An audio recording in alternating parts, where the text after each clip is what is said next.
Hey, everybody, welcome back to the I Play 2 podcast. I'm your host, Rob Adler. This week, former soccer player Christie Buono joins the show. She is a two-time national champion and a world soccer champion where she scored the game-winning penalty kick. After her playing days ended, Christie joined the front office of the BC Lions in the Canadian Football League and now is with Make-A-Wish in Vancouver.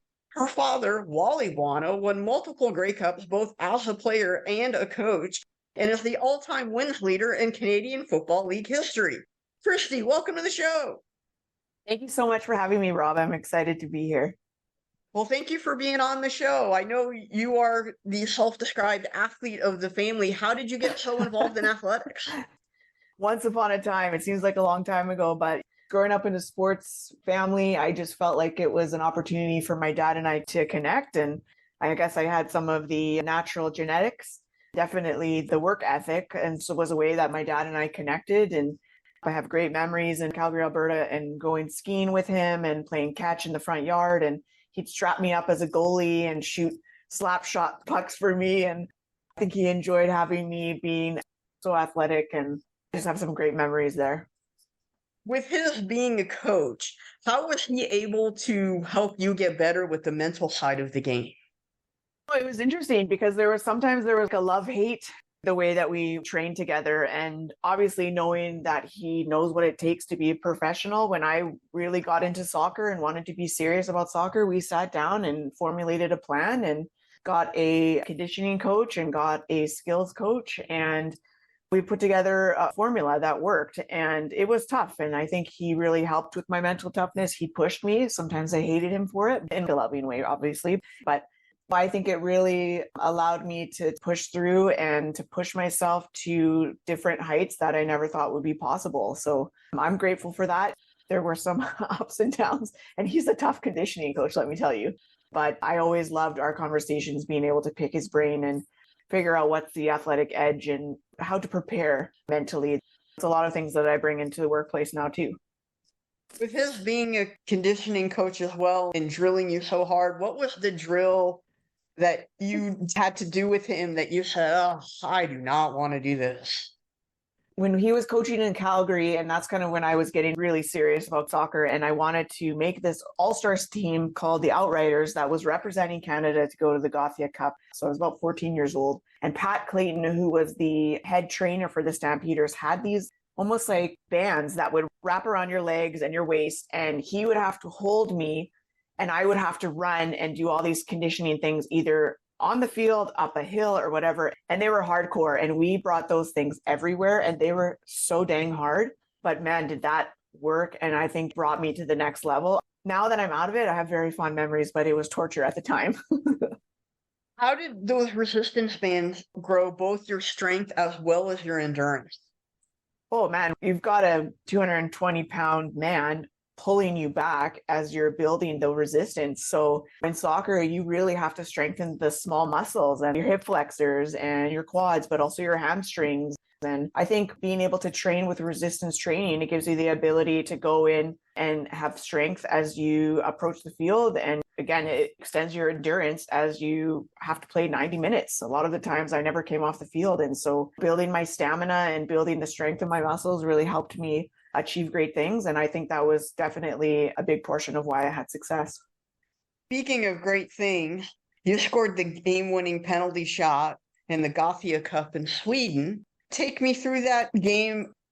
Well, it was interesting because it was an all-star team, and the coaching had tried to make it equal, and it was almost a bit of a lottery of how you landed in the final game. And so I was in the second half. I didn't start, but I played the second half of the game, and it was very close. We were playing the US. It was in front of, I think it was 12,000 people at the professional stadium. So it was such a cool setting and perfect weather. And we end up going into overtime and then end up going into penalty shots. And after every practice, we would practice penalty shots. And that was one of the things I knew without a doubt that I could do.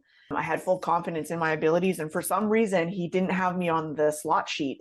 And so I was like, what is going on? I need to say something. I know that I can do this.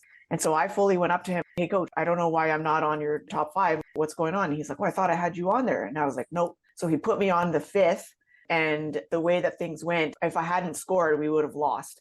So I scored. They ended up missing after that, and we won the biggest youth tournament in the world and something that I'm very, very proud of. That's very cool. What was the celebration like? Oh, it was awesome. I'm trying to remember. It seems like so long ago, but it was so cool because my dad got us an Adidas sponsorship. We had an unreal kit for the uniforms and whatnot. So like the Olympics, they had a very similar opening ceremony. So we were dudded out in Outrider blue. That was our color. And then we had white cowboy hats. And we had just an unreal experience there. And I guess you could say it was a short-lived celebration because right after that, we went to Denmark to play in the Dana Cup. So I think we played 19 games in 2 weeks. It was pretty intense, but came home with the gold and unfortunately came home with the silver.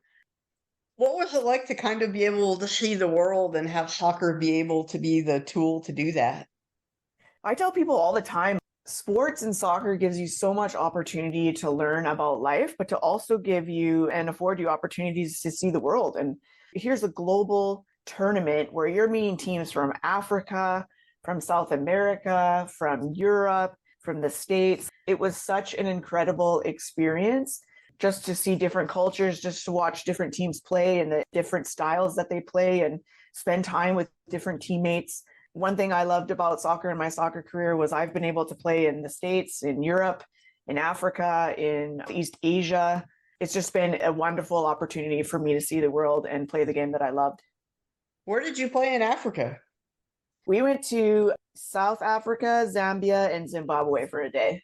So we played against the South African national team, and I actually keep in touch with a couple girls still, thanks to social media, that I really connected with on the national team there. And then we went to Zambia and played their national team and did clinics for kids in the local communities. We worked in an orphanage there, and then we went to Zimbabwe to do the Victoria Falls and bungee jump off there, which was another experience in itself. But I cannot wait to go back to Africa. It was amazing. Wait, you jumped off of Victoria Falls?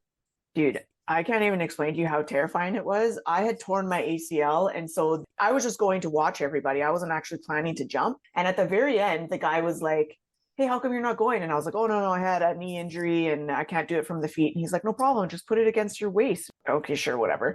So you're at the top of Victoria Falls, which is the second largest in the world.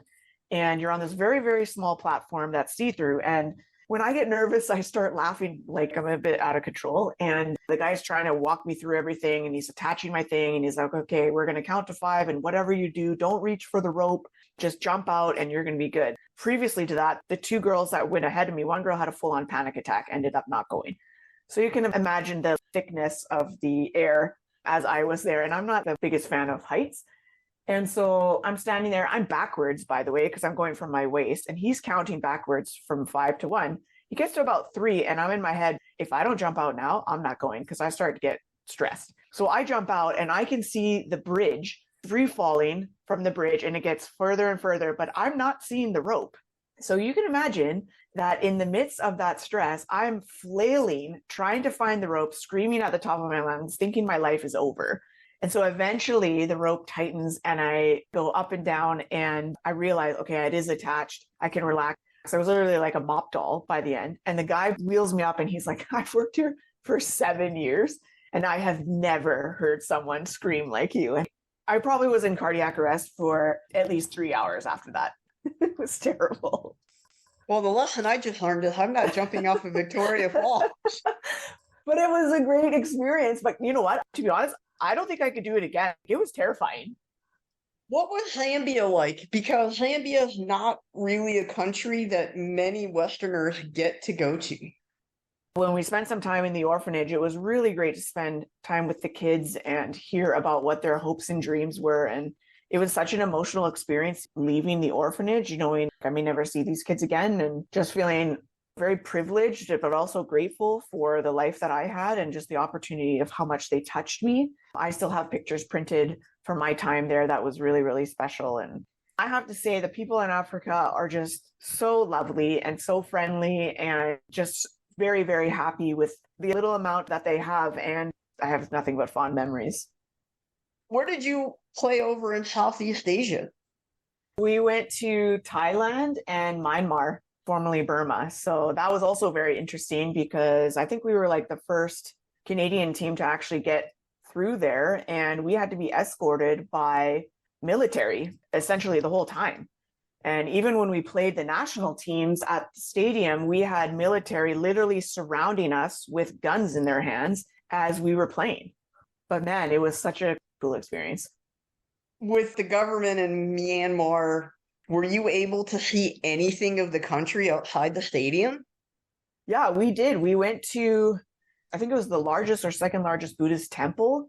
So we did get to see some sites. We did get to spend a lot of time with the national team and get to know the girls that we were playing against. And it was an amazing experience. With Thailand, were you just in Bangkok or did you have a chance to get to go look at any of the beach areas? So we played in Bangkok, Chiang Mai, Chiang Rai, and then we went to Phuket for a couple days to rest. But my goodness, it was so humid, both in Thailand and Myanmar. When you were in your hotel room, you blasted the AC, your door was literally sweating on the outside because of the contrast. It was so hot and you drank so much water. The humidity was at an ungodly index. Sounds like Houston, where this time of year, right now in Dallas, it's 105. Oh my gosh. And in Houston, you have that plus the humidity. Yeah, no thanks. I like dry heat. I'm more of an Arizona fan, even though I know right now it's like 48 degrees, but I love the dry heat. That's more my vibe. But when I was in Thailand, we went to Chiang Mai and there's this world famous market. I bought 19 pairs of shoes. But why would you need 19 pairs of shoes? I don't know. It was so cheap and I'm a big shoe person and I was in heaven. And obviously I went back wild and bought 19 pairs of shoes. I don't think I've ever owned 19 pairs of shoes. Trying to figure out how to get those back. I don't even know how I got them back, but I did. Shoes has always been one of my things I like to overindulge in. I just love shoes. Short, tall, big, small, whatever, but shoes, anyone can rock those. You mentioned that you had an ACL injury. How did that injury occur? I wish I had a great story for you. I've had my fair share of injuries in soccer, but it was in practice. We were just doing one-on-ones. I cut the wrong way and dropped to the ground, and that was it. It was brutal. What was the rehab process like for you? Oh, it was torture. I think you spend your whole life wanting to do great things with soccer, and it was a very long and slow process for me. It also took a long time to even get the diagnoses because I was so swollen. I had to actually change crutches because I was so bruised on the inside of my arms and down my sides that I had to change to the crutches that latch onto your lower arms because I just couldn't take anymore. But my back and my triceps were pretty buff, but it was tough. You want to talk about pushing you mentally? Yeah, there were moments of real, I think, rehabilitation depression, just trying to figure out if you'd ever play again or why these things happen to you. But it's a part of my life that helped make me tougher. It helped me work through adversity. And I feel like it's given me more of a backbone to take on other things in my life that I've gone through. And those are tough injuries because it's a long haul. I think it took me about a year to get back on the field for that. I asked Zach Wentz about this, who I had on a recent podcast, who also tore an ACL. Did you pick up a hobby or anything or something different that you didn't know you liked that you still do to this day? The blessing was that I was still in school. And so I was going to graduate school in 5 years. And I think with this, I was like, you know what, I'm ready to start my career and make some money and have impact in the business community. And so I sped up my degree to really spend some time upping my class load and doing summer classes and just really focusing on that. So after 4 years, when the time came, I was ready to rock. In college, you played at Trinity Western, who won a Canadian national championship, which I believe is the first national championship in the school's history. It was. What was it like to be part of that whole ride, not just that year, but the build and then finally getting over the hump? I came out to BC to play soccer and go to Trinity Western. It was a very different experience for me. And I really enjoyed the business program. I did my degree in sports management there and learned a lot in school, but I think I really learned more about life on the soccer field. And I'm going to be honest with you, my career didn't go according to plan of how I wanted it. And I think you could say there were different leadership philosophies and coaching philosophies that happened in my time. But I think to be able to come together as a group and to be able to support one another, whether you're the star performer or a bench warmer, each person had a role to play in helping that team win. And it was a bit bittersweet because I know there was a lot of things happening off the field with the team, but to be able to have that stake in the ground and be the first team to win nationals is pretty special. Aside from winning the national title, is there another moment while you were there that sticks out as a memory that makes you smile? Playing on the soccer team, that's what afforded me to go to Africa and Southeast Asia. I played also in Chicago, and we were able to travel quite a bit, especially during our training camp. So that's where we would go abroad. So for me, that was some pretty special memories. Again, being able to connect the dots with different communities and different cultures, and then a universal game that a lot of people love. I would say those were probably highlights for sure. You grew up in the other football kind of family, the 3-down version of football. What was that like growing up in kind of the football bubble? It's so interesting because, and growing up in a sports family, and you and I talked about this leading up to the podcast, is something you can't really articulate the full scope of what it's like. We were afforded some really, really great memories, and winning Grey Cups were memories that I will never, ever forget. Some of the best days of my life. My dad's the winningest coach in CFL history, but he's also the losingest. And he'll be the first to tell you that. So losing is tough. I think when you have to deal with the public eye and going to school and people talking smack about your team or your dad sometimes, and I'm not one to just take it. Again, I was a bit of a tomboy, and I remember shoving a guy in the lockers once because he was chirping me about my dad losing the playoff game. And I'm very protective of my family, and it's tough sometimes. One of the stories that I think I'm known for is when I moved to BC and my dad was in Calgary, it was hard for me. There was a lot of transition there, and the ownership group wasn't treating him with integrity and respect. And the owner was actually on a radio show, and I was listening to it in my dorm room, and he was going on and on about how he loved my dad and all this kind of stuff. And I knew behind the scenes that that wasn't truthful. His actions weren't aligning with the things that he was saying, right? I can't take this anymore. And so I don't know what came over me, but I locked the doors, turned the lights off, and I called in the radio show. And then something happened where I was like, oh my gosh, like I know Mark Stevens. He's the color analyst. He knows my voice. And so I panicked.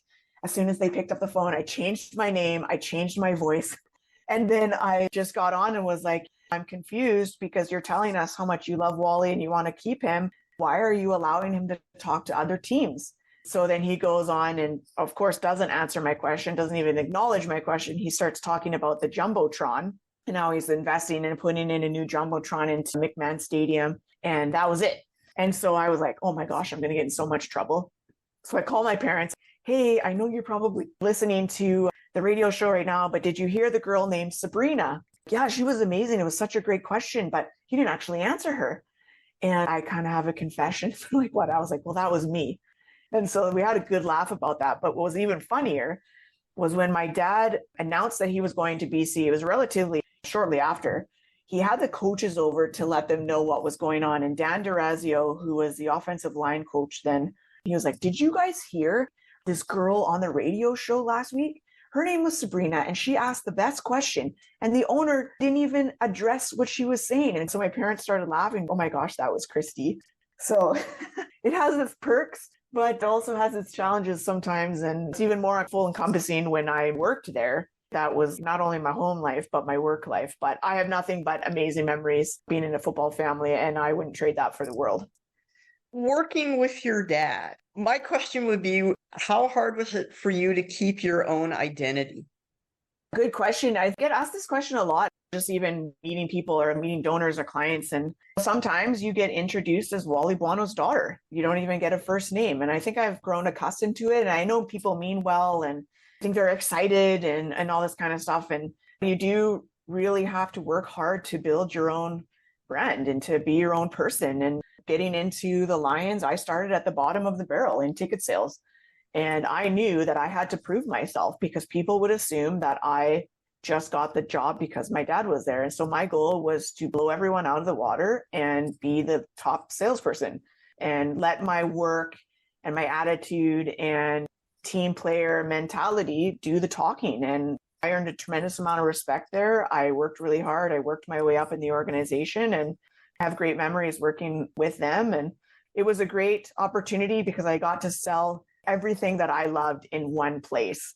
What more could you ask for, being able to talk sports and build sports marketing packages for national brands and local brands for the game that you love and get to showcase them through a little bit of your eyes, right? I got to bring them on the sidelines and show them how I grew up and speak really from a place of passion and authenticity. And so that was a lot of fun, but you got to prove yourself and people will bring their assumptions, good or bad. And I've just kind of come to the table as I am, and it is what it is. I think the nice thing is my dad's got a great reputation, and I think a lot of people love him and had a positive impact from him. So if I can be the kind of leader that he's been and the kind of person that he's been, then that's something I would be truly humbled and proud of. Growing up, did that ever bother you that it was Wally Buono's daughter and not Christie Buono? I don't know if it bothered me. I think sometimes people would say things and people will make up things. Oh, I dated Wally's daughter. And I'm like, I don't even know this person. Or if I date you, will you give me season tickets? Just like weird jabs. But I don't know. It's just always been a part of who I am. So I was driving to an event last week with someone and she's like, my mom started a company and I bought it from her. And how do you deal with living in the shadows? I feel like you've embraced that. And I'm like, you know what? It's a part of who I am. And love it or hate it, I'm Wally's daughter. And I'm also Christie Buono. And so I think trying to navigate things that you're passionate about and how you do things and incorporating the things that you've learned. And my parents are not perfect, but I take a lot from them and I appreciate the wisdom they instilled on me. But you got to be your own person. For me also too, like I recognize that there's value in the name and I really try to live up to that in how I live my life. I've always wanted to make my family proud and the name proud. So whether that's undoing pressure or not, that's just the way I am.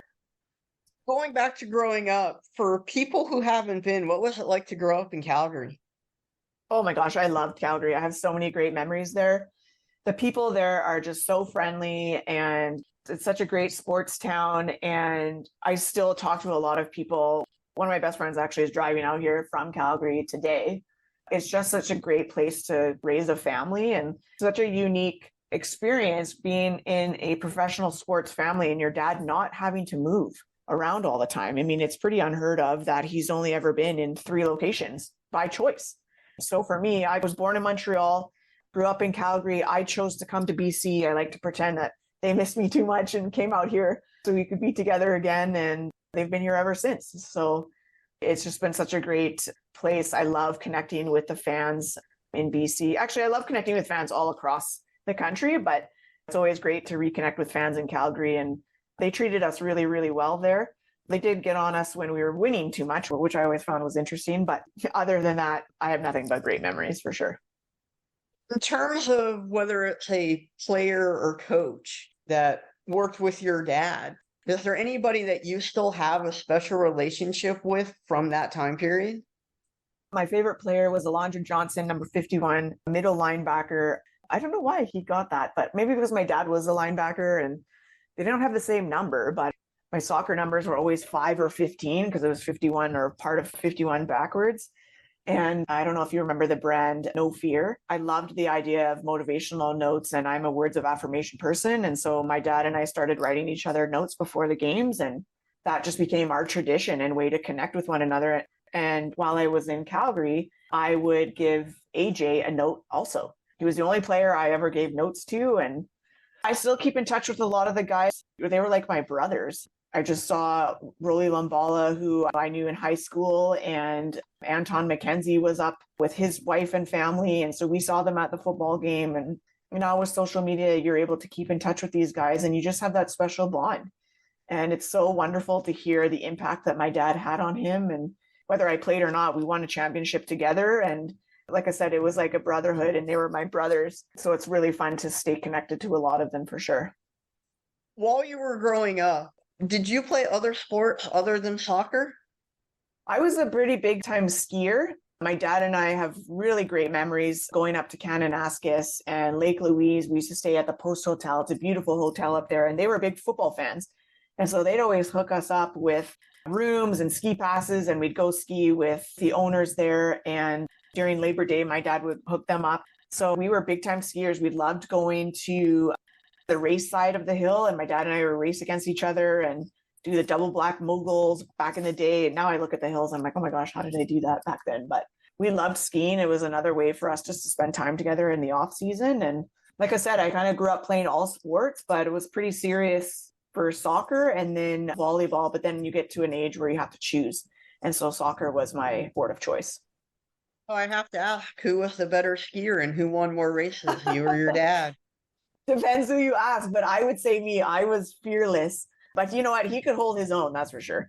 My poor brother. We used to ditch my brother because he was too slow. But my dad and I would go. We had a blast, and I loved racing him. It was fun, but I usually would win. Now, he may say otherwise, but that's the truth in my books, at least in my memories. And we all know the stories get better and longer as we get older. Oh, yeah. I'm sure he'll tell you some stories of even our training days where he was going to dog me hard, but you know what? We had fun. You mentioned you played volleyball. How did you get into playing volleyball? Because that, I don't think, was something that was all that popular in Canada back then. I don't think so. I think it's obviously taken off now.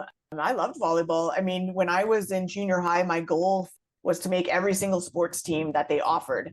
Whether I knew how to play or not, I figured my athleticism and hard work would get me on the teams, and it did. I even made the badminton team. I didn't even know how to play badminton. And basketball, same thing. I didn't even know how to play basketball, but I really took a liking to volleyball. You mentioned that you played basketball. How did that come to be? I didn't know the rules at all, but it was part of my goals, right? I had to make the basketball team to check it off my sports list. So I make the basketball team right before Christmas, and we grew up going to Hawaii because in the football days, we didn't have summer holidays. Our time to connect as a family was over Christmas. And so my parents would go to Hawaii, and then we would come over once school broke for Christmas break. And so I get to the Hawaii and I tell my dad, so I made the basketball team, but I don't know how to play basketball. So we spent the whole break learning basketball and some of the rules and practicing. And I have such great memories training just in general during our time at Christmas in Hawaii. We brought those resistance bands with us. We'd bring the ladder and we would go to the stadium and actually train and run together during our Christmas break. So I played point guard. I can't jump to save my life, but I was scrappy. Hey, every team needs a good defensive point guard. Yeah. The fact that I made it was a miracle in itself. With all the skills of skiing, volleyball, basketball, how did those help translate to make you a better soccer player? I think being agile, and I played pretty much every position in soccer. And so I think it's good being exposed to different sports. It trains different muscles. It trains your brain differently. I think that it gives you a bit of an edge. At the same time, it gives you also a break. At one point, I think I was playing on 6 soccer teams. It was pretty nutty, but once you hone in on that, that's your life. But I think it just gave me a chance to try new things and really figure out what I love and what I want to pursue. And soccer seemed to stick the most, and I had the most opportunities and won some pretty big games there. When you hung up your soccer cleats, you ended up working for the Lions. Where has life taken you after you've left the Lions? It was a tough road for me for a while. I was in 2 major car accidents, which pretty much changed the trajectory of my life and the direction that I went in, and taking some time off on a medical leave. And eventually it landed me in the nonprofit space. I've tried to figure out what else I could be passionate about other than sports. And at the time, women's health made sense to me, and with my own health conditions after my accidents. And I always had to be a person to work in a place that I was passionate about. And so I was the director of marketing and community partnerships for BC Women's Health Foundation and worked there for almost 4 years. And then it was interesting because Make-A-Wish wasn't on my radar. And I had such a crazy experience leading up to that, that led me to my role now, which is the chapter director for BC and Yukon for Make-A-Wish Canada, which I absolutely love, and started in January. And it goes back to a story with my dad and I. And I don't know if you know, well, obviously, you know, Dwayne "The Rock" Johnson, everybody knows him. But my dad is famous for cutting him when he was trying out for the Calgary Stampeders and essentially ending his football career. I laugh because I've never seen someone get more notoriety than my dad, and how he handled himself with Dwayne and the conversations that they had. And Dwayne actually talks about it quite frequently when he speaks about his time in the CFL and how his life was redirected in other spaces where now he's a mega superstar. And My dad's old roommate called him up from the Montreal Alouettes and said, my daughter is dying of terminal cancer. She's in the hospice and her wish is to meet Dwayne "The Rock" Johnson. And people thought, because we've had interactions with Twitter and whatnot leading up to his interactions on social and telling his story about how he was connected with the CFL, they thought we knew him, but we haven't ever been able to really connect with him.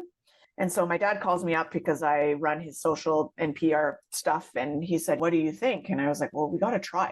What's the worst that can happen is we don't get a hold of them. If we don't try, we don't know.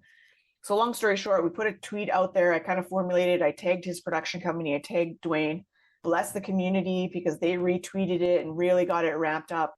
And I got a hold of the production company, reached out to me that night and said, we want to help. What do you need? And I was like, oh my gosh, whatever you can give us. This is amazing. And so I had been working with the family at the time because the production company said, okay, we'll create a 5-minute personalized video of The Rock talking to Kim, which was her name. And I was like, this is amazing. And so I was working with the family, trying to get facts and fun things about Kim, about the things that she likes, how people describe her, and was working with the production company to get that. And so we got the go ahead. The Rock's kind of busy. And so it was taking some time, but Kim's health, unfortunately, was really, really deteriorating as we were waiting for the video to come in. And she was really, really down, and to the point where she was refusing to see people at this point. And we finally got a hold of the video, and it was unbelievable. He even references my dad, talks about how they have a mutual friend, and he thinks that he was my dad's favorite player, but that could just be in his mind. And then he goes on and talks about Kim, and it was so moving to see. But we were trying to figure like, how do we get this video? And if she's refusing to see people, and we knew that we were running out of time. And eventually we were able to get her best friend to go in and show the video and record the video. And I'll get emotional. I always get emotional when I tell a story, but you could tell she was on her deathbed, and just the joy and mental break that she had to just experience The Rock. And it's something I will never forget. And unfortunately, 3 days later, she passed away. She was able to share the video with, I think she had a Facebook group. That was a core memory that was locked with me forever. And it was crazy because 3 days after her passing, a day went by and this job for the chapter director became available. And I was being recruited for another organization. And I was, oh my gosh, I feel like the universe is pushing me to continue this kind of work. And so long story short, I went through the process, I got the job, and I get to grant wishes for children with critical illness in BC and Yukon region. And it's pretty phenomenal. What's it like when you get to see a smile on a parent or kid's face, knowing that you were able to play a role in it? You can't quantify that. I think we've all gone through hard times, but I've never had children. I've never gone through kids with critical illness, but to know that you have a small play in bringing joy and memories and a break to these kids and their families, because critical illness doesn't affect just the kids, it affects the whole family. As I've been able to spend time getting to know some of these kids and getting to know these families, the amount of gratitude that they have for us for doing something special for their kid and their family is something that I will never, ever take for granted. And to see them experience it firsthand is so hard to describe. I've been able to see a few now, and it never gets old. It's something that keeps you motivated when you're grinding and trying to raise money and trying to showcase your organization and share about the cause. And it keeps you going. And just to see the joy on their faces.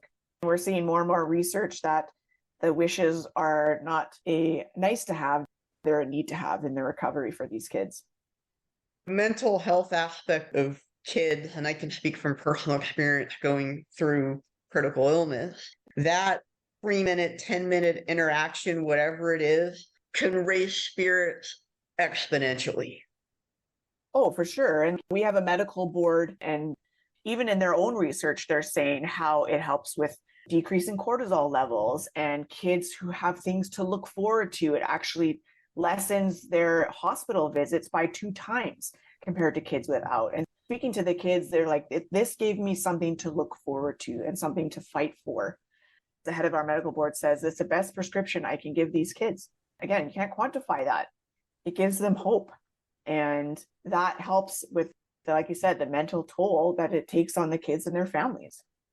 I don't think celebrities fully realize how a hello, a greeting, a quick autograph, something that takes literally 30 seconds can change a regular person's day.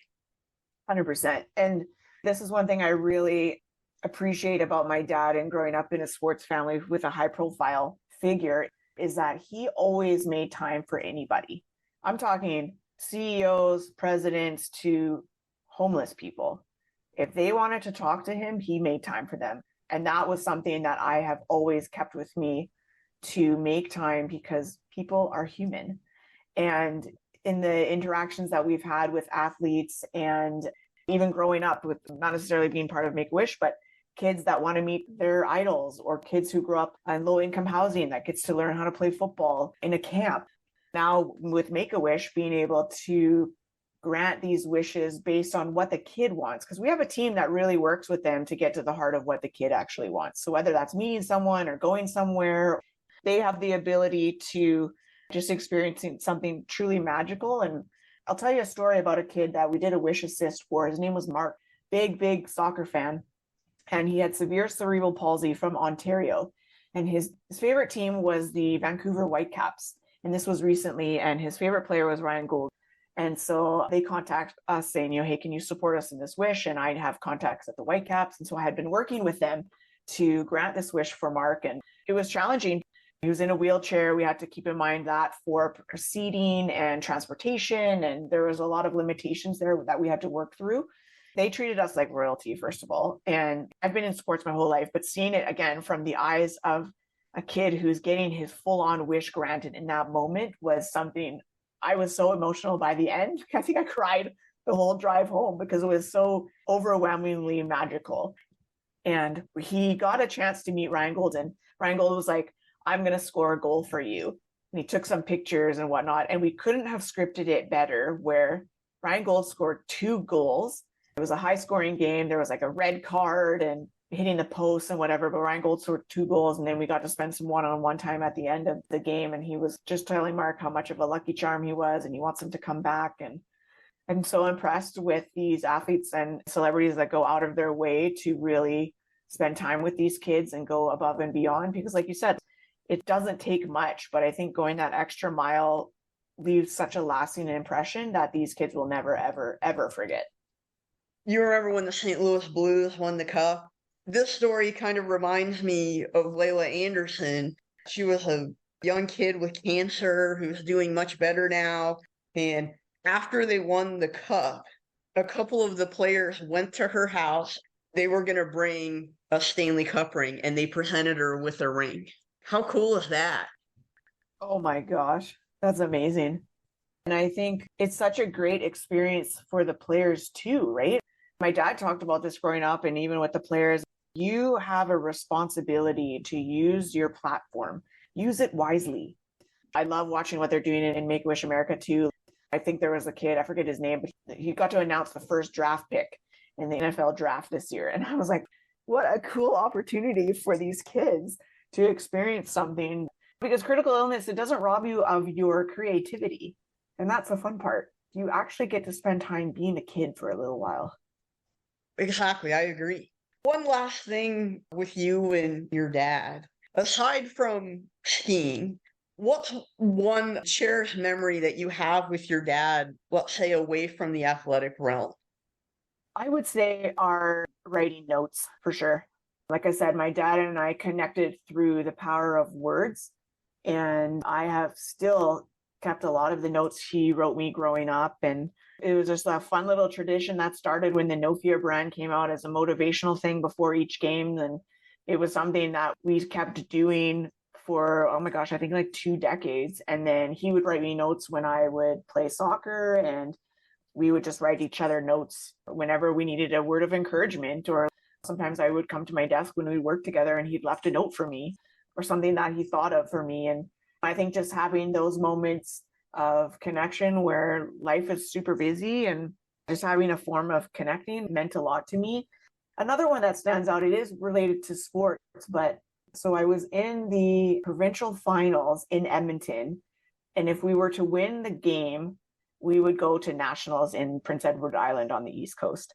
And my dad, I can't remember who he was playing, but he had an away game and had run down the next day. And that day was the day I was playing. And I don't think he's ever done this before. He actually canceled the rundown with the guys and drove up to Edmonton and surprised me to watch my final to where we won and then went off to nationals. And so I think he's always made time for me. Practicing near the stadium, I would stop in, and in between practices, he'd let me take an ice bath in the back and then come back and have a Gatorade and a cookie. And we just shoot the shit for a little while. And then he'd go back to work and I would go back to work. In a season of life where he was very, very busy, he always made time for us. It may not have been quantity, but it was definitely quality. I know you have a brother. Was there any sibling rivalry there? I was close with my siblings. I'm still close with my siblings. I think we had different interests, different giftings. My brother, he's an amazing chef and he's a restaurant owner now. So it's really nice to see him and my dad connect through food and pay homage to our upbringing and our family by having some really great Italian dishes on his menu and then bringing his own flair. But I don't think there was too much competition. I think we were 3 years in age and then 4 years with my sister and then another 4 years, but we're all into different things. So yeah, I don't really see the competition there.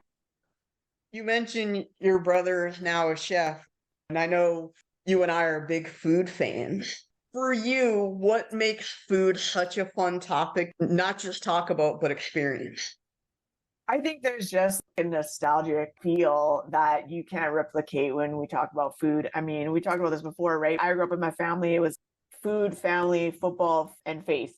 Those were the 4 F's that really were the cornerstones of our upbringing. And I just have nothing but fond memories of Sundays. We used to go to church, come back from church, and my dad would make pizza for all my friends, and we'd watch football all day. And he used to call my mom at the office every day asking what's for dinner. And it was just a creative outlet for us. And it's a way that we've all connected. We're constantly sending each other pictures of things that we're making or the food that we're experiencing in restaurants. And it's a way we've celebrated our wins and console our losses, but we always ate as a family. And that's something I really cherish, is just being around the table and being able to spend time together and talk and break bread and have delicious food. That's a nice thing, is that we grew up eating good food, and I don't live too far from him, and he still cooks for me when I come over and cooks for my mom. So that's pretty much what he's doing in retirement, is cooking and being a grandpa. Keeping in mind there's only one right answer to this question: pineapple on pizza, yes or no? Hard no. And that is the right answer. Never going to happen. It's like a cardinal sin in our house. I'm probably going to get a lot of hate mail, maybe, or DMs on this or whatever, but I don't care. I stand firm. It's a hard no here too. Pineapple pizza will not be allowed in the door. And that's why we're going to be friends for life, Rob. Seriously. For you, what's the one meal that above all others is the meal I remember? Okay, there's 2. Pizza for sure. I used to have friends beg me at school to come over on Sundays for pizza. Every Sunday, my parents would make homemade pizza, homemade dough, homemade sauce, homemade sausage, the whole shebang. And just to be able to watch football and talk football, my parents still to this day make homemade pizza, and there's nothing but good memories there. The other thing is, if we ever had special guests come or coaches come from the other teams and come over for dinner, he would put on the full Italian spread. So I'm talking homemade red sauce, homemade meatballs, homemade bruschetta, homemade roasted peppers. You get the charcuterie, the homemade salads, just a full-on Italian spread. I would say those are the 2 that really stand out for me. I'm going to throw a flag for taunting for 15 yards because that sounds really good. I love a good sports metaphor, Rob, so I dig that. That was a good one. When you go on the road to travel, how much does food play a role in where you go? Oh, it's like the North Star, hands down. And there's a whole strategy in how we do things. We're the kind of family that looks up the menus ahead of time. We look up the reviews. You got to look at the pictures to make sure it aligns with what you were thinking. And it's like watching film for football, but we're doing it for the restaurants. So everything is kind of guided for how we plan our vacations or what we do for eating. It all kind of starts and stems from there. I think somehow we're related because I do the same thing. Well, you have to. And even when I go on business trips or business lunches, I got to be prepared. Nothing is worse than having to spend money on a meal that doesn't leave you satisfied. I'm okay to drop some money on something, but it better be good. People can compliment my work all the time, but I still won't take it as good of a compliment as when somebody says, I really like this restaurant you picked. Yes. I am known in my friend group to know the good restaurants, the good hole in the walls. Sometimes I think I should have been a food blogger in the next life and maybe one day for fun, but I'm constantly taking pictures of food. We're always sending each other photos to my parents, to my brother, and vice versa, and sharing different recipes. My dad has figured out how to send articles now during his retirement, so he's always sending us tips and tricks on how to make pizza or how to perfect this or that. It's hilarious. I absolutely love talking food and exchanging ideas. You might have to go to the pizza convention in Las Vegas. Did you know there was one? I do. I've never been, but I am aware there is one. My brother went, obviously, because a part of his restaurant, they have a wood burning oven and do Neapolitan pizza, and it's unbelievable. And so he went there this year, and my parents met him there. And I think my dad was in heaven, truly. He actually met, I don't remember the guy's name, but he watched his pizza videos and got to meet him. So I think he was geeking out. He met the pizza guy on the video, but he was in heaven. So it was pretty funny. We've talked a lot about food and your dad and sports, but we haven't had a chance to talk a whole lot about your mom and the impact she had on you. What are some of your favorite memories with her? My mom's amazing, and she's nobody's shadow. I'll tell you that. We call her the chief life officer. And I know my dad would attest his success because of my mom and the support that she had. And one thing I really appreciated about her was at a very, very, very young age, she realized that being a coach's wife was going to mean you weren't going to see him much. So you either had to be involved in football life or you probably would never see him at all. And so we were an all-in family. She would take us to practice. We went to every single game. I don't think I ever missed a game except for when I was away in Africa or when I moved to BC. We grew up going to training camp. She was and is the backbone of our family. And I really learned from her about how teamwork is essential in a relationship, supporting your partner in pursuing their dreams. And she held the fort down when my dad was gone and had to wear both hats a lot of the times. They really work together as a good team, and I'm really blessed because I have two very, very strong leaders. So I take that with me everywhere I go, and I think I get a lot of my strength and compassion from her. So I feel like I've got the best of both worlds with my parents. That's an endorsement that you can't buy right there. I don't know why I was born into the family that I was, but I'm grateful for that. My parents just celebrated their 51-year anniversary, and they still like each other.